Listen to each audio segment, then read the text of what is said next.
moisturized, in my lane, on the mend. That's an affirmation. I'm not as sick as I was, but I'm doing the best I can. Good morning. The sun is sunning hard today. Like just out here, being all pretty and shit. So I'm pulling from my moon deck and my African goddess rising oracle deck for you today. I already had my morning ritual, and I'm starting to really enjoy the freedom that I've given myself of just not boxing myself in and forcing myself to do the same kind of spiritual nurturing every day.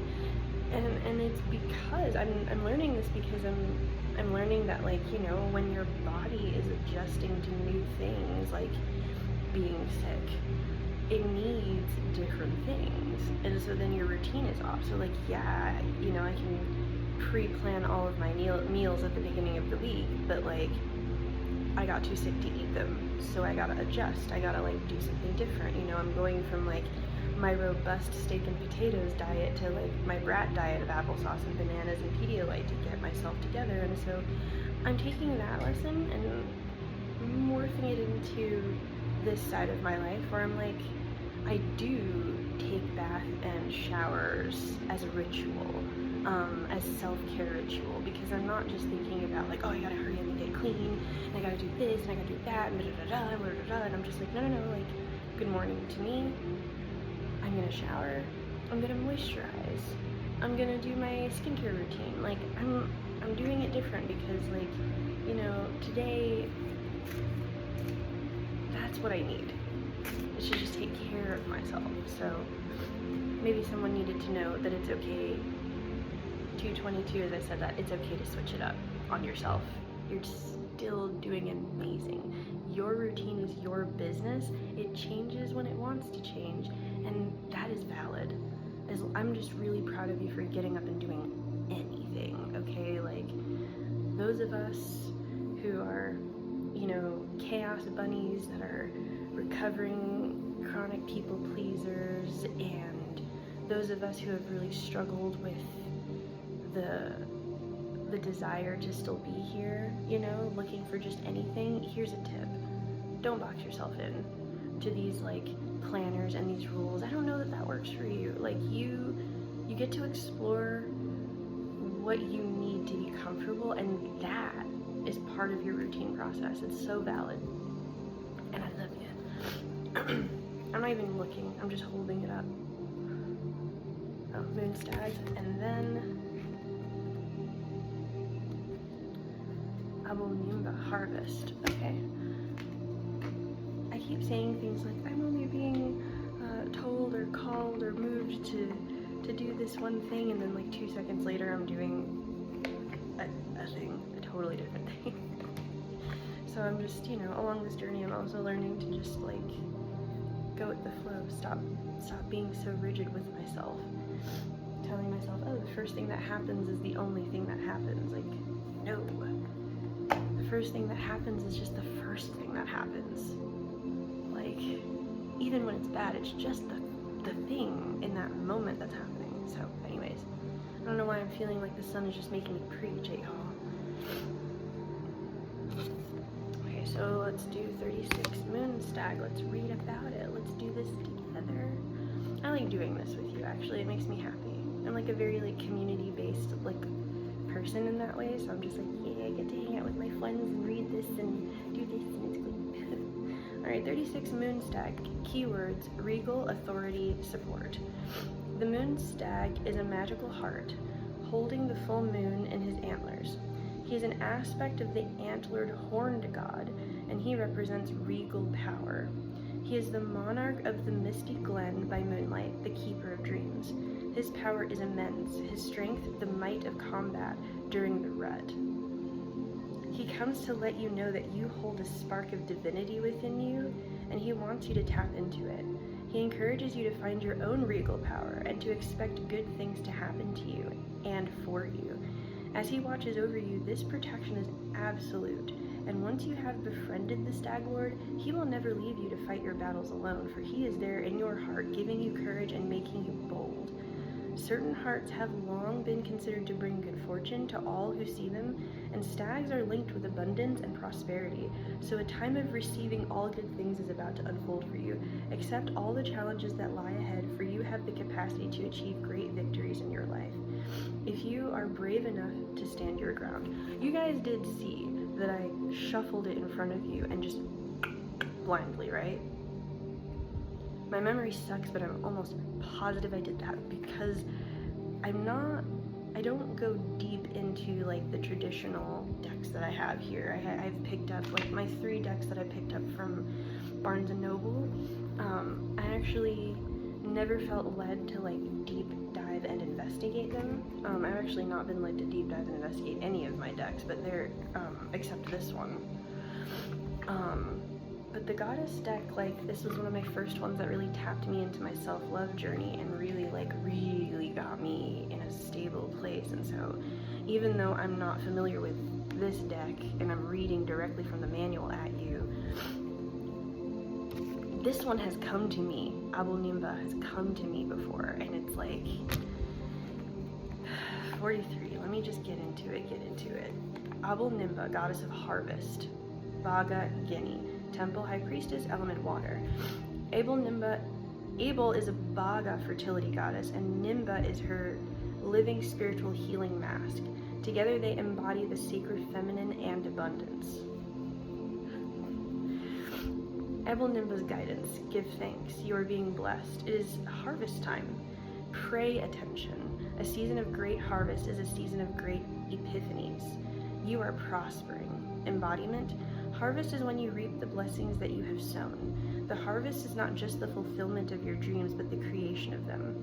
Your thoughts, your imagination, the blessing of you being here another day on this earth, that is all harvest. What seeds of generosity, love, support, and goodwill can you sow in your community to create a bountiful harvest for all? Goddess declaration, we are always prospering.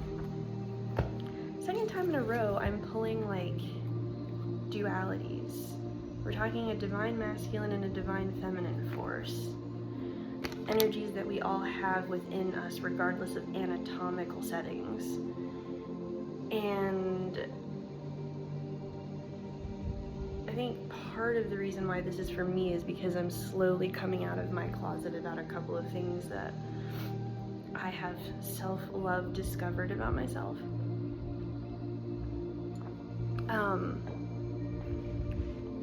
And it's all about balance, you know? It's all about balance.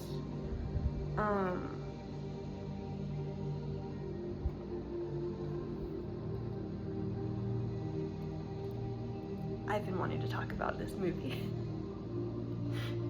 for forever. It's my time to go the fuck off about one of my favorite movies. So here's the thing. I want to preface this by saying that, like, if there is beef on the internet with any of the people involved in this film, I need you to know I don't know it, okay? I have logged off of social media. I have a brand new Instagram account with like a handful of my friends and family following it, and this YouTube channel with like 7 or 8 subscribers, if that. And that's it. I logged off of Facebook, of my personal Instagram. I've never been on TikTok. I erased myself from the web and just really got internalized. And so if there's craziness going on, if there's fuckery afoot, let me know. Regardless, I am, at this point and stage in my life, a Guy Ritchie fan. The Gentleman movie I love. The Gentleman TV show is even more sublime. But man, that Charlie Hunnam King Arthur bullshit has me in some type of psychosis, okay? I am gay as hell, but that man, he can get it. I don't care. I'm not even ashamed, but that's not even really the point of this video. What I'm trying to say is, I'm talking to a collective of people. Regardless of your anatomical makeup, I'm talking to you. And I think you need to watch that movie because I think I'm talking to some really, really tenacious manifestors that manifested their life to this point, took everything they had and did the best they could with it, and you feel the universe tugging on you for more. And I just think about the embodiment of a person like that, who's like cashing in all of those things and taking care of his people. He wasn't just abandoning anyone left and right. Like, he was willing to do what he had to do for his family at every stage of the development of his family. So like, you know, from a kid, this guy is, you know, rescued by prostitutes. I'm gonna spoil it, but like some of it, but like, actually, if you come on this channel, I am spoiling the movies I'm referencing. I really don't care. You should have watched these movies. I am a late bloomer, okay, homie? Like, come on. This movie's been out forever. Get into it. But, you know, he's, from a kid, he's getting rescued by these prostitutes. He's living in a brothel. He doesn't know how to help, but he sees the women that raised him not being treated very well in this environment. He gets big and strong enough as he gets older. Now he's protecting his parental figures. He's making sure that they're taken care of. Now he's moving around in those other settings where he's not only taking care of them in the physical sense, but financially he's got a network of people. Him and his homies are running Londinium, I think it was, that they were living in, and he's hustling, and he's got an empire down there, you know, not even knowing that he is destined and bloodbound to being an actual royal. That was a king from the slums. He was showing king, even to the extent where, like, when he gets caught, when they find him, from the flukeness of the accident that it was, and his uncle is like, it would have always been this way. Imagine what you would have had if you had all of the things that I'm about to take from you preemptively. Like, it's crazy. Like, he saw even then, like, I saw a peek into your life, and man, what you would have done with the throne. You know, and it's just like, he even as a villain acknowledged, like, that's some good ass character you got there. Sorry, I gotta kill your ass, you know, like. And in the movie, like, what I'm loving about the development of this character was that, like, he wasn't, like, don't start nothing, won't be nothing was his energy. Like, as long as we understand the infrastructure of our agreements and our arrangements, we'll be good. He set his boundaries, and he was like, and stood on his business. In the face of, like, impossible odds, sometimes you'd be looking at people like, okay, I guess we scrap it, and it's like, homie, you're surrounded, like, and there were these Vikings at the beginning of the movie who hit, like, one of his mom figures. Like, he even says, like, the guard says to him, like, yeah, because these Vikings came in and they hurt Lucy. It wasn't the guard, it was his one of his friends, George, and he's like, my Lucy. And I was just like, ooh, I want to be Lucy. But on the real, like, he confronts these Vikings as, you know, basically the bodyguard of this brothel, sets his boundary, needs to, you know, he has to step out of line a little bit. He said what he had to say. The guy got disrespectful. He was just kind of like, okay, we can play that game. And he said what he had to say. He did what he had to do, not knowing how the events would turn, but also not knowing how the events would turn, because at the end of the movie, my favorite part is he'd be like, he's there and he's king of England, and the Vikings now have to answer to him directly, and they act in roles funny. And so he was like, you know, they coming out to him, talking to him crazy, and he's just like, no, we're not doing this. And he's like, you have me confused with the man you previously met. But you are not addressing the man you previously met. You are addressing England and all of her interests. And so, if you are interested in interacting with the man you met before, I will step off this throne and I will show you that man again. Or you can bow to England. Whew. And the Vikings did it because, like, but his response was unique. because anybody else in that position would have just stayed in that like regal bitterness where he's just like, yeah, that's right, get on your knees, motherfucker, because what you did to my family. Blah, blah. No, what he says is, now rise, get up, come on, let's eat. Why have enemies when we can have friends? And that's the theme. He starts, he's ready to scrap, but he's also willing to put things aside for common interest, for the greater good, and whatever it is that, these two energies within you are talking about, a season of harvest and abundance, the fulfillment of your dreams, that comes with, a set of energy, an ability to set healthy boundaries. Accept all the challenges that lie ahead. You have the capacity to achieve great victories in your life. We are always prospering. He had abundance from the very beginning. He had coffers, is what they call them in the movie, coffers. Just in a back wall full of money, taking care of himself and his people and his family. He brought his prostitute moms that survived throughout the movie to the palace. They maintained family. He got his family out. He did not leave a single one of those people behind that didn't, have to be left behind along the way. And I fuck with that heavy. Like, you're thinking Londinium slums, and the universe is like, oh, but you have a fucking birthright. And the divine is developing you. Not just, because here's the thing, like, Charlie Hunnam's initial response felt very much like moon stag energy, like, don't start none, won't be nothing, we can do this, or we can do this, we can do the peace and love thing. And I liked that, because then, like, when he realized that the threat wasn't there, he wasn't in constant survival mode. He didn't separate himself from people. New people introduced himself into his life saying that, like, hey, this is the situation. And he put himself in a divine feminine space of receiving the abundance that came to him. At a certain point, the Lady of the Lake comes to him and puts that sword back in his hand. And he comes up out of that water, fully engrossed in these two energies of receiving the abundance and the power that was his birthright, and wielding it to protect his loved ones and the world. Like, that was 18 minutes on the dot.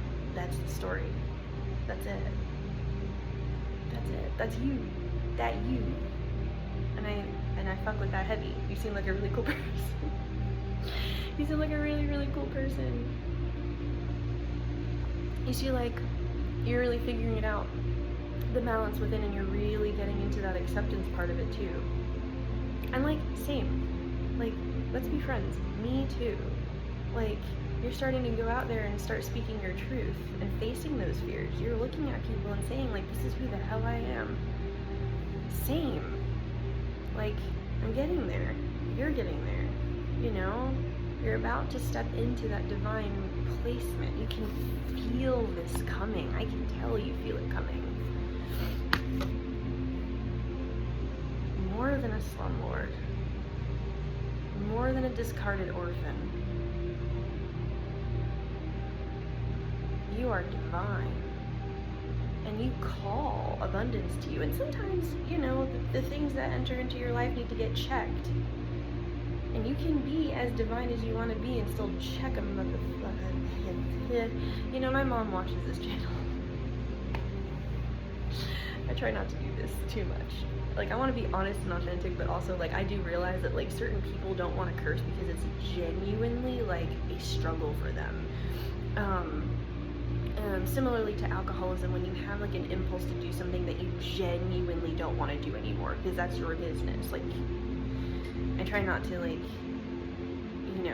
do too much that can, like, make it hard for others. Like, I'm gonna be authentic. My channel, I'm not for everyone, but, like, my mom really be out here at church trying not to slip up, and I respect the fact that she tries, and I don't want, you know, her and all of her supporting energy having to sit here listening to my mess. I'm tired. By tired, I mean morning tired.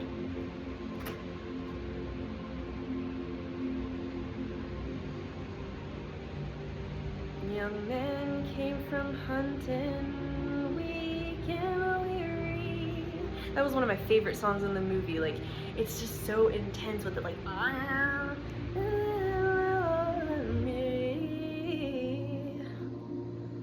oh, brother dear. Oh my gosh, such a good song. And what a powerful montage. It's like warrior stuff. Yeah. Get your warrior on. Somebody needs to watch this movie, but someone also needs to listen to the damn soundtrack. Ooh. Ooh. Like, oh, so good. I sang, I spoke, I drank, I'm done. Mwah. I love you.